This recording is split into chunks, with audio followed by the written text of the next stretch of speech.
Welcome to CAN, Caribbean Affiliate News. My name is Siobhan Gubin. Here are the stories that we're following today, August 13, 2013. A U.S. judge rules against NYPD's stop and frisk of Caribbean immigrants. Federal prosecutors to review case of Jamaican youth killed in the U.S. St. Lucia government denies police chief on leave. Details on these headlines and more when we return. 5 million customers use Leica Mobile for affordable international mobile calls, connecting over 2.5 million mobile calls daily, helping our customers stay in touch with their loved ones, whether they be in Asia, Africa, Europe, or the rest of the world. Every 5 seconds, a new Leica Mobile customer joins our growing family, helping you to make affordable international calls across the world. Leica Mobile. Call the world for less. Hey, excuse me, if you see me smiling, that's 'cause I'm chilling on Total Caribbean Network.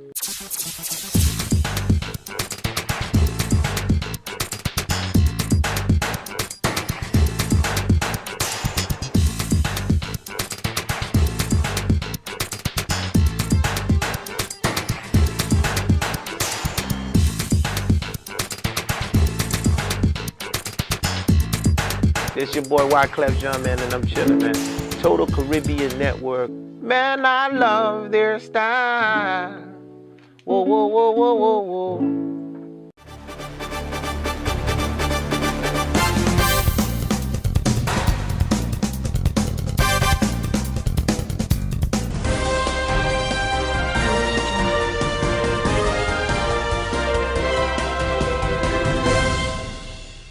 Welcome back to CAN, Caribbean Affiliate News. My name is Siobhan Gubin. This segment of the news is sponsored by Total Caribbean Network. In New York, a shocking ruling against the city as the United States Federal District Judge on Monday ruled against the New York Police Department's policy of stop and frisk against Caribbean immigrants, blacks, and other minorities. Cameron Bowler has more on this story. A United States federal district judge on Monday ruled against the New York City Police Department's policy of stop and frisk against Caribbean immigrants, blacks, and other minorities. In a ruling, Manhattan Federal District Court Judge Shaira Scheindlin said the policy was unconstitutional, appointing a monitor to reform the practice. She said the city adopted a policy of indirect racial profiling by targeting racially defined groups for stops based on local crime suspect data, rejecting the NYPD's claim that more stops occur in minority neighborhoods because of alleged high crime rates there. And I quote, "I also conclude that the city's highest officials have turned a blind eye to the evidence that officers are conducting stops in a racially discriminatory manner," she wrote.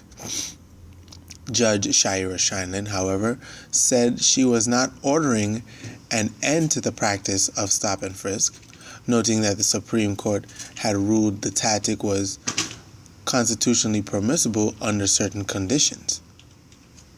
The purpose of the remedies addressed in the opinion is to ensure that the practice is carried out in a manner that protects the rights and liberties of all New Yorkers while still providing much-needed police protection. She said, "No one should live in fear of being stopped whenever he leaves his home to go about the activities of daily life." End quote. She ruled, finding that blacks and other minorities, including Caribbean immigrants, were more likely to be subjected to the use of force than whites, despite the fact that whites are more likely to be found with weapons or contraband. The ruling comes after a 2-month non-jury trial in Manhattan Federal District Court over the NYPD's policy. New York City Mayor Michael Bloomberg was expected to hold a news conference later on Monday to respond to the judge's ruling. This is Cameron Bowler reporting for Caribbean Affiliate News. United States federal prosecutors say they will review the case of a Jamaican youth killed by a New York Police Department officer to determine whether the civil rights of the unarmed youth were violated. The U.S. Attorney's Office for the Southern District of New York made the announcement a day after a grand jury in the Bronx, New York, refused to re-indict white police officer Richard Hayes, who last year shot dead Ramarley Graham, 18, in his Bronx home. Hayes was indicted in June 2012 for 4 months after shooting Graham on February 2, 2012 in the bathroom of his home. But in May, Bronx Supreme Court Justice Stephen Barrett tossed the case, stating that an assistant district attorney wrongly instructed the grand jury to disregard whether other cops had told Hayes that Graham was armed. Graham was in fact unarmed, prosecutors said. Barrett gave the Bronx District Attorney's Office leave to re-indict Hayes, but the second grand jury this week decided against a manslaughter charge. The announcement by the U.S. Attorney's Office for the Southern District of New York came as demonstrators Thursday protested the grand jury's decision. They likened the case to that of Trayvon Martin, the 17-year-old black youth who was fatally shot by Neighborhood Watch volunteer George Zimmerman in Sanford, Florida. And what protesters said was a blatant miscarriage of justice. Zimmerman was acquitted last month of the charges by an all-white female jury. And I quote, "The criminal justice system has failed us, just as it failed the family of Trayvon Martin," said Constance Malcolm Ramarley's Jamaican-born mother at a rally outside of the Bronx District Attorney's Office.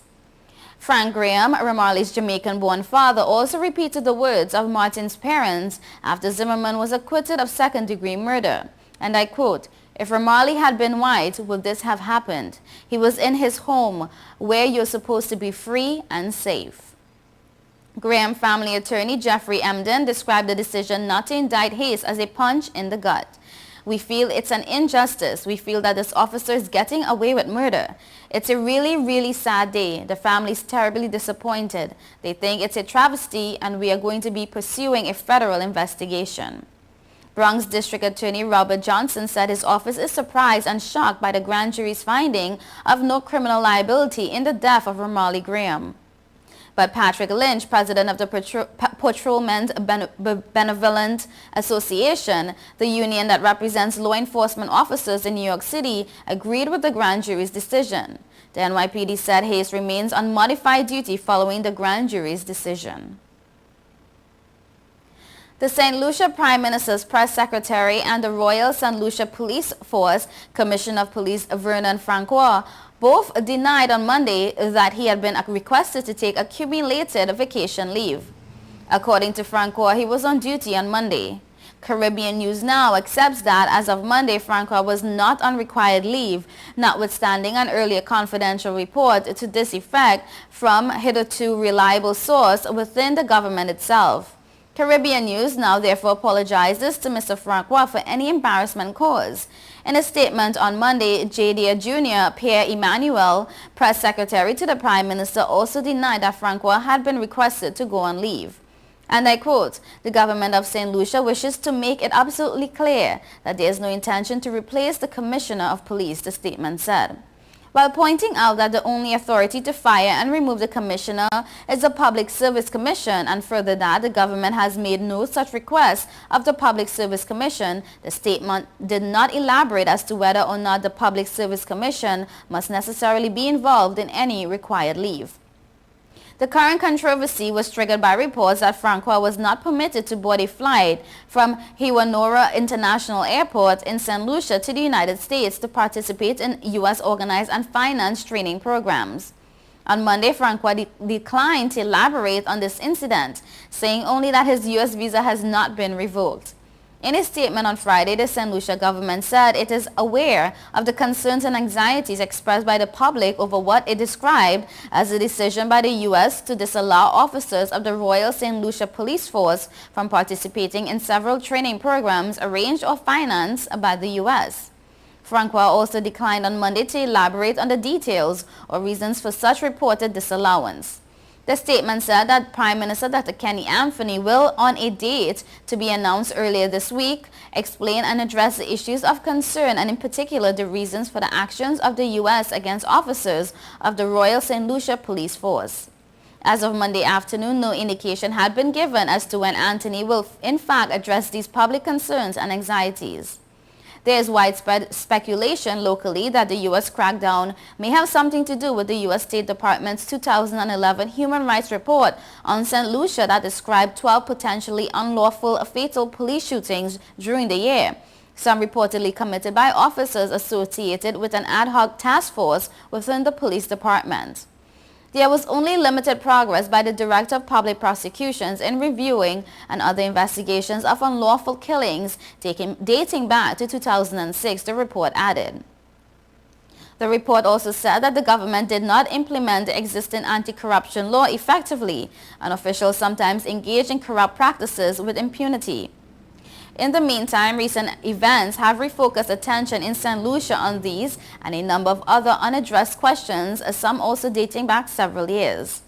In particular, Anthony, then leader of the opposition, campaigned in the last general election on a promise, if elected, to make public the reasons behind the revocation of former Housing Minister Richard Frederick's U.S. visa. He has not yet done so since being re-elected to office in November 2011. The Prime Minister has also previously been called upon without response to explain why Deputy Commissioner of Police Moses Charles is currently on leave, also said to be as a result of reported revocation of his U.S. visa.